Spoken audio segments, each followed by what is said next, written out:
অখিলৰ লগত আমাৰ কোনো বুজাপৰা নাই আমাৰ সমষ্টিবিলাকত যোৱা স্বাভাৱিক কথা অখিলে কংগ্ৰেছৰ বন্ধু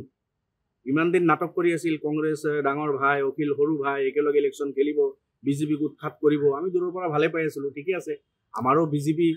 উৎখাত কৰা আমাৰ লক্ষ্য তেখেতসকলৰো যদি এইটো হয় ভাল কথাই হ'ব কিন্তু এতিয়া আমি লক্ষ্য কৰিছোঁ কংগ্ৰেছৰ লগত হলিগলি কৰা অখিল এতিয়া কংগ্ৰেছৰ সমষ্টিবিলাকতে হামলা চলাই আছে ইডিএফৰ সমষ্টিটো কৰিবই কাৰণ আমাৰ লগত তেখেতৰ পলিটিকেল ৰাইভেলিটি আছে কিন্তু কংগ্ৰেছক বন্ধু বুলি পৰিচয় দি এটা কংগ্ৰেছৰ সমষ্টিবিলাকত গৈ নাচি নাচি তেখেতে অজদ আলী চৌধুৰীৰ সমষ্টিত কৰি আছে একে ৰছিদ আলম মণ্ডলৰ সমষ্টিত কৰি আছে আৰু ক'ৰবাত গৈ আছে গতিকে এতিয়া অখিল গগৈটো কংগ্ৰেছৰ লগত চাওক ন অখিলৰ কি নাটকখন চলি আছে আমাৰ কথাটো বাদে দিয়ক ইয়াৰ দ্বাৰা বুজা যায় অখিল গগৈ কোনোবা ব্যক্তিৰ অক্সিজেন পাই এইবিলাক কৰি আছে 126টা সমষ্টিত প্ৰস্তুতি লৈ আছে যোৱা নিৰ্বাচনতো 21তো অখিলে তেনেকৈ কৰি বিজেপিক সহায় কৰিছে আমি ধাৰণা কৰিছোঁ অহা 2026ৰ নিৰ্বাচনতো অখিলে এই চব নাটক চাটক কৰি হেমন্ত বিশ্বৰ পৰা অক্সিজেন লৈ তাৰপিছত 126টা সমষ্টিত তেখেতে ওলাই যাব এইটো মই নহয় কংগ্ৰেছবিলাকো কৈ আছে এইটো আপোনাৰ যোৱা ইলেকশ্যনবিলাকত দেখিছোঁ অলপ চলপ ভোট চব পাৰ্টি পায় চব কমিউনিটিৰ ভোট অলপ চলপ পায় যোৱা MP ইলেকশ্যনতো চব কমিউনিটি পাইছে আমিও পাওঁ তেনেকুৱা গতিকে এইবিলাকতো নাই যাক ভাল লাগে তাক ভোট দিব কিন্তু কথা হ'ল যে মই নাভাবোঁ সুস্থ মানুহ কোনোবা ৰাজ্যক ভাল পোৱা মানুহ জাতি মাতি ভেটিক ভাল পোৱা মানুহ বিজেপিৰ দ্বাৰা সাম্প্ৰদায়িক দলক ওচৰত যাব এনেই পইচা চইচা লৈ ঘূৰা ঘূৰি কৰিছে ভোট তেনেকৈ নিদিব হয় অসমত যিটো অনলাইন ট্ৰেডিং কেলেংকাৰী হৈছে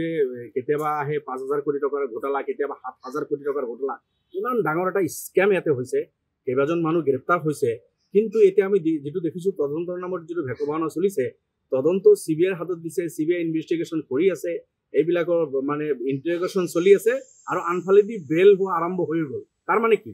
CBI পুলিচে সঠিকভাৱে ৰিপৰ্ট দিয়া নাই নেকি মইতো ভাবোঁ এজন সাধাৰণ মানুহকো যদি এইটো ইনভেষ্টিগেশ্যন কৰিব দিয়ে এই যে 5,000 7,000 কোটি টকা যিকেইটা এজেঞ্চিছে এনেকুৱা ঘোটালা কৰিছে তাতে হাজাৰ মানুহে ইনভেষ্ট কৰিছে কোনোবা এজন 10 লাখ 20 লাখ 1 কোটি 2 কোটি 5 কোটি 7 কোটিলৈকে ইনভেষ্ট কৰাৰ কথা ভুৱা ওলাই আছে তো সেই মানুহখিনি লিষ্ট কৰি সেইসকলক ইন্টাৰগেশ্যন কৰিলে ওলাই যাব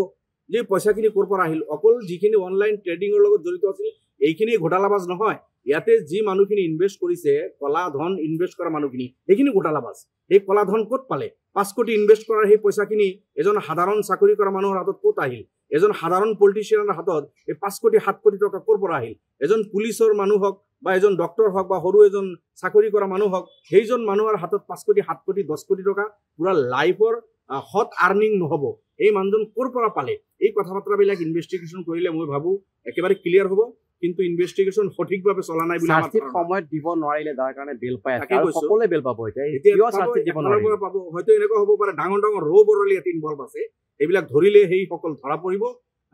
যাৰ কাৰণে পুলিচে সঠিকভাৱে বা CID হওক CBI হওক তেখেতসকলে সঠিকভাৱে ইনভেষ্টিগেশ্যনটো লৈ যোৱা নাই দুৰ্ভাগ্য মই মুখ্যমন্ত্ৰীক দাবী জনাইছোঁ আপুনি হোম মিনিষ্টাৰ ইণ্টাৰফেয়াৰ কৰক অসমৰ সৰ্বসাধাৰণ ৰাইজৰ পইচা লুটি পুটি নি কোনোবা 2 নম্বৰী কলা পইচা বনাই ইনভেষ্ট কৰিব আৰু এই সব নাটক চলি থাকিব আপুনি টোপনি মাৰি থাকিব আপুনি ঝাৰখণ্ডত আৰু ক'ৰবাত ঘূৰি থাকিব নহ'ব মুখ্যমন্ত্ৰী ডাঙৰ আহ্বান জনাইছোঁ আপুনি চকু দিয়ক